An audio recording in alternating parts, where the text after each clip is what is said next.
apa-apa. Aman aja, aman aja. Saya mau ngambil anu.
Seketika saja, tidak simsalabim, istilahnya tidak ditulis pragmatis, tidak seinstan. Seperti sekarang instan, kalau kita mau makan mie, tinggal rendam, makan mie. Kita mau bikin kopi, tinggal semua instan. Tapi Rasulullah itu membutuhkan waktu yang cukup panjang, menghadapi situasi dan kondisi tekanan yang begitu berat. Jadi apa yang bisa kita ambil, bahwa dalam kehidupan kita sebagai masyarakat, baik kita sebagai pemerintah, penyelenggara pemerintahan, kepala dusun, apa yang kita inginkan tentunya melalui proses, melalui tahapan-tahapan. Tidak bisa semua dilakukan secara instan. Hari ini minta, besok sudah jadi instalasi. Sama juga dengan pembangunan mesin ini, insya Allah perlu waktu, perlu bertahap. Semua tidak bisa dilakukan secara Indonesia pragmatis. Semua serba instan, serba mau cepat. Jadi perlu tahapan, ada waktunya, ada aturannya. Nah, mudah-mudahan mari sama-sama kita memahami tentang apa yang perlu kita hadapi dalam kehidupan kita di masyarakat. Kalau kita itu perlu mengambil hikmah, perlu bersabar, apalagi untuk menghadapi situasi sekarang ini, situasi yang mungkin 2023 kita tidak tahu negara kita atau dunia global, mungkin kita akan menghadapi situasi yang berat. Maka pemikiran pusat ya, apa ahli-ahli pusat menyatakan akan menghadapi situasi yang berat. Yang sudah kita rasakan sekarang mungkin harga pokok yang ada di daerah kita mahal, tapi apa yang kita jual dan penghasilan kita murah, tentu itu masih kita menghadapi. Tapi insya Allah bagi kita masyarakat yang ada di negara mayoritas Islam, tentunya kita bersandar kepada apa yang menjadi sudah keputusan, apa yang menjadi ketetapan dari Allah Subhanahu Wa Taala. Insya Allah dengan peringatan Maulid ini nantinya mungkin akan menambah keimanan kita, menambah keyakinan kita bahwa segala sesuatu itu sudah diatur oleh Allah Subhanahu Wa Taala. Intinya persatuan dan kesatuan, hubungan antara kita semua mohon dijalin dengan baik. Dan insya Allah mulai tahun 2023 sampai awal 2024 kita sudah akan menghadapi tahun politik. Artinya tahun yang mungkin secara demokrasi kita memang itu adalah kewajiban negara kita sebagai negara demokrasi untuk mengadakan pemilihan anggota DPRD, kabupaten, provinsi, pusat, dan pemilihan presiden. Kita berharap kepada warga pengalaman umumnya dan masyarakat. Man arafa nafsah faqad arafa rabbah. Kalau rabbah benar lain lagi. Barang siapa yang mengenal Tuhannya, barang siapa yang mengenal dirinya, maka dia mengenal Tuhan. Man, siapa saja, ya, umum. Siapa saja yang mengenal dirinya, maka dia mengenal Tuhannya. Pertanyaannya, bagaimana kita menjawab ini? Kapan kita mengenal Tuhan? Di mana kita mengenal Tuhan? Maka jawabannya adalah ilmu tauhid. Berbicara ilmu tauhid, maka sana kita mengetahui, bertemu dengan sifat-sifat Allah. Mengetahui sifat Nabi yang 4, ya, yang wajib, yang mustahil 4, yang harus 1, 9. Di sana ada takrir, fi'liyah, dan auliyah Nabi. Itu syariat. Nah, ketika kita berbicara tauhid, di sana ada juga sifat yang wajib bagi Allah 20, mustahil 20, satu harus 41. Tambah 9 berarti 50. Itulah 50 adalah dalam kitab dalam Aqaidul Iman namanya asyhadu an la ilaha illallah wa asyhadu anna Muhammad Rasulullah. Simpul. Di dalam kitab Kanzul Ma'rifah ini, kalau orang yang sudah memahami dirinya tadi, minimal ada 3 jalan. Ada 3 jalan minimal, ya. Ini secara global saja. Kalau panjang-panjang ini 10 SKS nanti di rumahnya. Ya, di sini paling-paling 2 SKS, ya. 1. Mengenal asal kejadian diri, ya, mengenal asal kejadian diri. Dari mana diri kita jadi?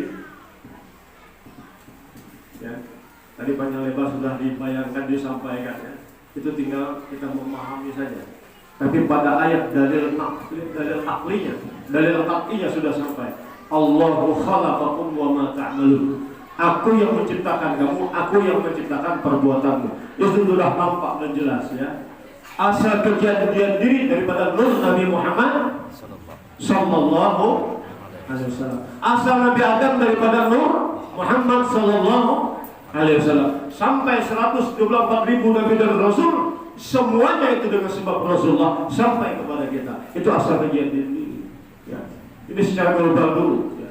Yang kedua, caranya matikan dirimu sebelum kamu mutu qabla anta mutu. Bagaimana cara kita matikan diri?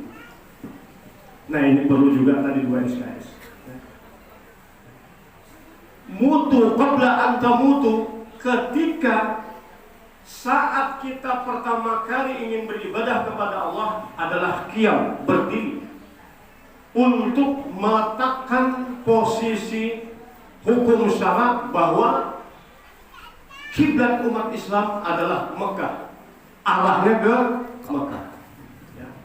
Ini jangan dibantah. Kenapa? Ini hukum qat'i, sudah ijma ulama, sepakat ulama. Tidak ada orang yang ibadah salatnya itu ke Singapura, itu tidak. Tetap dia ke mana? Baitullah adalah Ka'bah umat Islam. Kecuali orang yang sedang di laut, mancing menuju ke pulau sana, pakai kapal, ya, mau sholat, maka wajib mengupayakan perahu itu mengarah kiblat. Setelah arah kiblat, baru dia takbir Allahu Akbar. Belum masuk kepada rukun qauli dan fi'li, itu kapal sudah bergeser kepada timur, ya. Lanjutkan ibadah, karena yang pertama sudah benar. Tapi kalau kita sholat di Masjid Nurul Ihsan ini, imam Ka'bahnya ke sana, kiblatnya ke sana, kita ke sana. Itu namanya lali. Kan lalau. Model-model aja, orang ke sana, dia ke sana. Kalau mau berjemaah sendiri, cari jemaah yang lain, jangan ada jemaah lali. Ya, mutu qablaan kamu. Nah, sudah berdiri siap, ya. Dengan makna la haula wala quwwata illa billahil aliyyil azim, sudah paham, ya. Kemudian zikirnya sudah sampai kepada yang sebelum kita siap ibadah itu istighfar, salawat dan seterusnya. Kemudian baru kita pasang hapus niat usalli fardal maghribi salasa raka'atin mustaqbilal qiblah adaan imaman lillahi ta'ala. Sengaja aku sembahyang maghrib 3 rakaat jadi imam karena Allah Ta'ala. Allah belum habis barnya. Allahu Akbar. Dari Allah alif ra akbar, di sini ada kasar ta'aruf ta'yin. Itulah yang disebut dengan niat. An-niyah muqtarinan bi fi'lih. Allah yang kita terjemahkan adalah makna talafuz niat. Apa terjemahannya? Sengaja aku sembahyang maghrib fardu karena Allah Ta'ala. Itulah maknanya di situ. Allahu Akbar. Selesai. Ini cara mazhab Syafi'iyah. Selesai, baru rukun qalbi yang pertama. Ya. Nah, di saat kita takbir Allahu Akbar, itu tidak ada lagi daya dan kekuatan kita. La qadirun wala muridun wala apa? Basirun mutakallimun hayyun. Ya, mutakallimun. Tidak ada lagi kita masuk kepada rukun qauli Fatihah. Tidak bisa lagi kita kecuali atas izin Allah. Ini caranya kita mempanakkan akhlakul basyariyah, fi'il basyariyah. Ya. Jadi tidak ada lagi yang Allah. Bahasa kita, ya Allah, aku tidak bisa berdiri kecuali atas izinmu ya Allah. Aku tidak bisa duduk dan rukuk sujud kecuali atas izinmu ya Allah. Ini cara mempanakkan diri. Kekuatan diri yang kita panakkan. Maka yang muncul adalah yang hakikat. Yang muncul adalah yang hakikat. Siapa? Yang pada akhirnya siapa lagi? Illallah.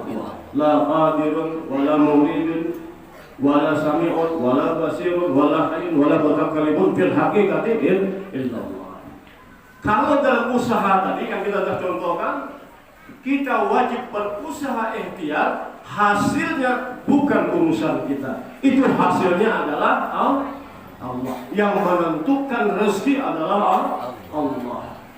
Bukan kita yang menentukan rezeki.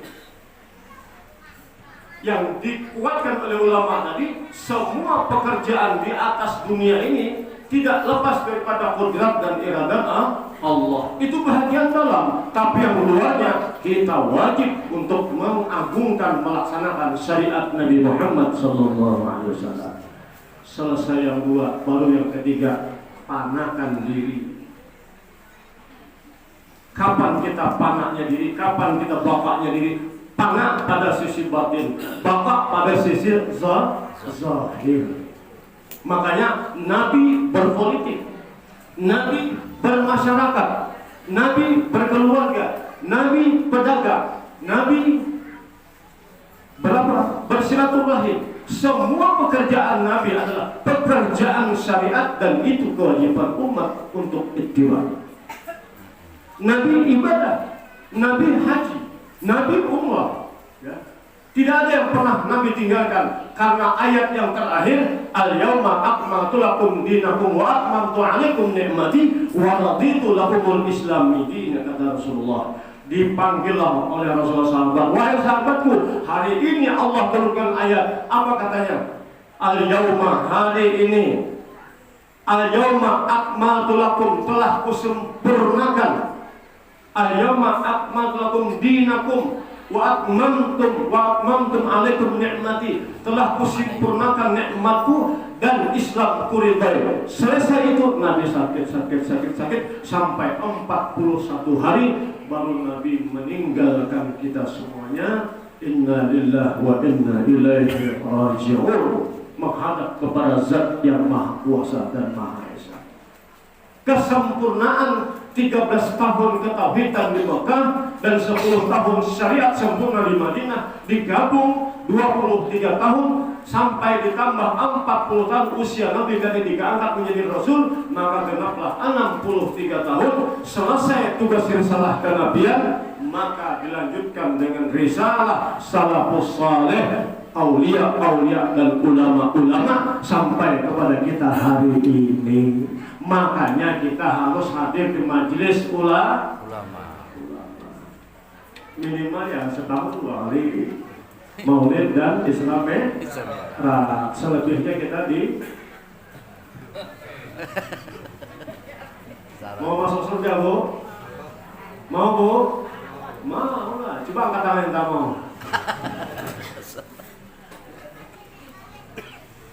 Nabi ya sampai beliau menyampaikan ya, seluruh umatku masuk surga illa man aba, kullu ummatin yadkhuluna jannah illa man aba. Semua umatku kata Rasulullah masuk surga illa man aba, kecuali yang tidak mau. Makanya saya tanyakan, mau apa tidak? Mau semua masuk surga. Alhamdulillah, mudah-mudahan kita semua ahli surga. Tapi hadis ini tidak titik Bu, tidak koma. Lanjut. Ya, lanjut hadisnya. Kullu ummatin yadkhuluna jannah, kata Rasul, semua umatku masuk surga illa man aba, kecuali yang tidak mau masuk surga. Wa man ya'ba ya Rasulullah, siapa ya Rasul, kata sahabat yang tidak mau masuk surga? Man ata'ani dakhala jannah, siapa yang taat dengan aku, kata Rasulullah, dialah yang mau masuk surga. Wa man asani faqad aba, siapa yang maksiat, menentangku, kata Rasul, dialah yang tidak mau masuk surga. Maka saya katakan, dengan sebab Rasulullah pintu surga dibuka. Dengan sebab Rasulullah kita diberikan ma'rifat oleh Allah. Dengan sebab Rasulullah kita diberikan iman oleh Allah. Dengan sebab Rasulullah kita ditanamkan rasa mahabbah, rasa cinta kepada Allah. Semuanya adalah sebab Rasulullah. Abdan syakura, maka kita juga harus jadi abdan syakura, hamba yang bersyukur kepada Allah dengan sebab kemuliaan Rasulullah sallallahu alaihi wasallam. Banyak-banyaklah baca salawat ya. Dengan sebab wasilah ini insya Allah kita dicintai oleh Rasulullah. Banyak-banyaklah kita beribadah kepada Allah. Dengan sebab ibadah kita, maka Allah meridai kita, Allah mencintai kita, dan Allah mengampuni segala bentuk dosa yang pernah kita kerjakan. Qul in kuntum tuhibbunallah fattabi'uni yuhibbukumullah wa yaghfir lakum dzunubakum wallahu ghafurur rahim. Yang belum pernah berselawat, banyak diselawat. Yang sudah 1000 tambah 1000, 2000 ya. Subhanallah, cacing ya, cacing itu ketika di kerajaan Nabi Daud alaihissalam mau membaca Zabur, Bapak Ibu sekalian, membaca Zabur, ketika itu datang terlintas cacing merah di hadapannya, lalu bergumam Nabi Daud kepada hatinya, apa gerangan ini cacing berlintas di hadapan saya ini, berdetak di hatinya. Lalu Allah takdirkan cacing itu berkata, ya Nabiullah Daud ya, aku diperintahkan oleh Allah subhanahu wa ta'ala setiap siangnya membaca subhanallah walhamdulillah wa la ilaha illallah wallahu akbar. Ini perintah Allah kepada cacing. Maksudnya makhluk yang jelek sekalipun jangan pernah dihina oleh kita. Apalagi manusia yang baik-baik dihina, dicaci ya. Manusia yang sudah bisa berbuat baik kepada masyarakat, kenapa kita tidak memilih dia? Istiqamahkan aja lagi dengan Pak Kaupet, selesai ya, Pak Kepala Desa selesai, ngapain lagi ya, istiqamah saja. Lalu apa kata cacing tadi? Setiap harinya subhanallah walhamdulillah wa la ilaha illallah wa la haula wa la quwwata illa billahil aliyyil 1000 kali. Setiap malamnya saya diperintahkan apa? Allahumma salli ala sayyidina Muhammad wa ala alihi wa sahbihi wa sallim. Aku diperintahkan oleh Allah 1000 kali setiap malam bersalawat kepada Rasulullah sallallahu alaihi wasallam. Maka Nabi Daud bermunajat, meminta ampun kepada Allah subhanahu wa ta'ala. Begitulah Nabi Daud tahunya kedudukan siapa sebenarnya Muhammad Rasulullah ini. Padahal Nabi Daud jauh sebelumnya Nabi Muhammad belum lahir. Demikian Bapak Ibu sekalian, beberapa hal yang kita sampaikan yang paling penting hari ini. Jujur, saya tidak pernah membuka ini kecuali di majelis taklim. Jadi mudah-mudahan dipahami apa sebenarnya hakikat daripada tujuan kita memperingati Maulid Nabi besar Muhammad SAW. Tujuannya adalah pertama, mentakzimkan, melaksanakan syariat Rasulullah SAW, yaitu berupa ibadah-ibadah mahdah. Mengenai hal lainnya, penyempurnanya dalam syariat batinnya, maka dalamilah sifat-sifat uluhiyah ketuhanan atau sifat-sifat wajib bagi Allah atau tauhid. Pelajarilah di sekitar kita para ulama-ulama yang ada. Setelah itu mari kita menjadi manusia yang berinteraksi sebagaimana Rasulullah SAW, agar kehidupan kita menjadi hamba Allah yang benar-benar hamba yang kamil mukammil, hamba yang sempurnakan dan disempurnakan oleh Allah Subhanahu wa taala. Kita berharap semoga kita semua di tempat ini, ya, di masjid ini, dijadikan oleh Allah hatinya selalu rindu dan terpaut kepada Allah Subhanahu wa taala dan kepada baginda Rasulullah sallallahu alaihi wasallam.